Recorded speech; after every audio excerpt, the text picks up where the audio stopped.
Welcome to Asan Talk.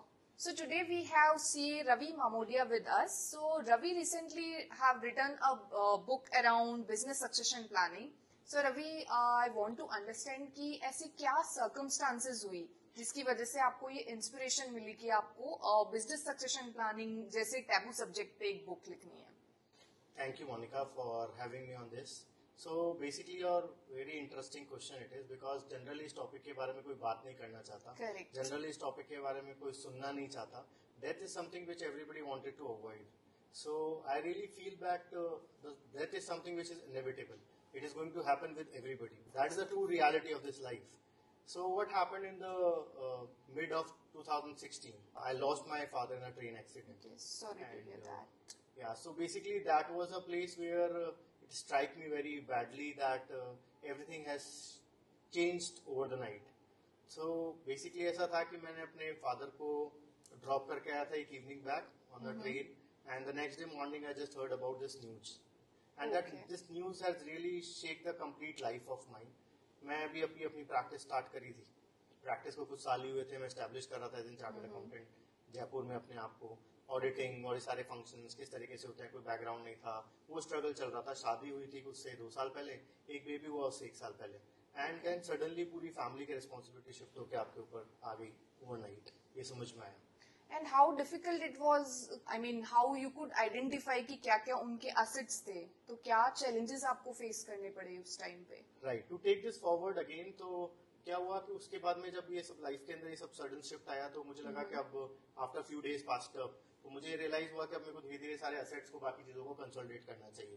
कहाँ पे क्या है, being Elder into a family, mummy को भी संभालना था, छोटे भाई की शादी करनी थी, सिस्टर की जस्ट शादी हुई थी, घर बनाना था. All of this responsibility suddenly shifted on me, and then I realise कि जब तक मैं एसेट कंसोलिडेट नहीं करूंगा, पापा की और लाइबिलिटीज नहीं देखूंगा, क्या हमको कैसे सेट ऑफ करना है, तो वो जाके हम लोग कहीं कुछ कर पाएंगे.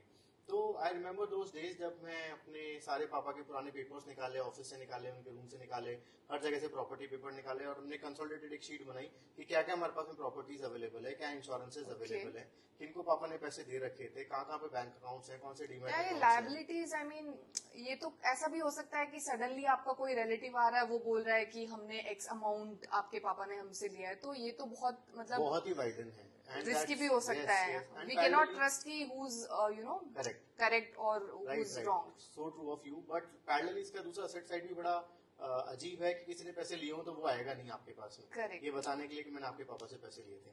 तो जब वो असेट सारी कंसोलिडेट करी, इंश्योरेंस कंपनी से चक्कर काटे, डीमैट वालों को जाके समझा, वहां जाके समझा नॉमिनी की क्या इंपॉर्टेंस है, कैसे सक्सेशन सर्टिफिकेट बनता है, कैसे एक फैमिली ट्री की एक इंपॉर्टेंस होती है, कैसे जाके आपको डेथ क्लेम्स लेने होते हैं, कैसे बैंक के चक्कर काटने हैं. तो आई स्टिल रिमेम्बर कि मैं जब ऑफिस जाता था तो मेरे हाथ में 2 बैग हुआ करते थे. एक मेरा ऑफिस का लैपटॉप बैग था और एक वो जिसमें पापा की file. That's an interesting point कि नॉमिनी था. तो most of the Indians think, even I also heard during lot of my events, लोग कहते हैं कि मोनिका हमने ऑलरेडी नॉमिनेशन अपॉइंट किया हुआ है, then why you are spreading awareness कि स्टिल आपको सक्सेशन प्लानिंग की जरूरत है. सो आपने तो ये प्रैक्टिकली देखा है कि नॉमिनेशन होने के बाद भी आपको सक्सेशन सर्टिफिकेट और बहुत सारे ऐसे लीगल डॉक्यूमेंट्स की रिक्वायरमेंट हुई. राइट.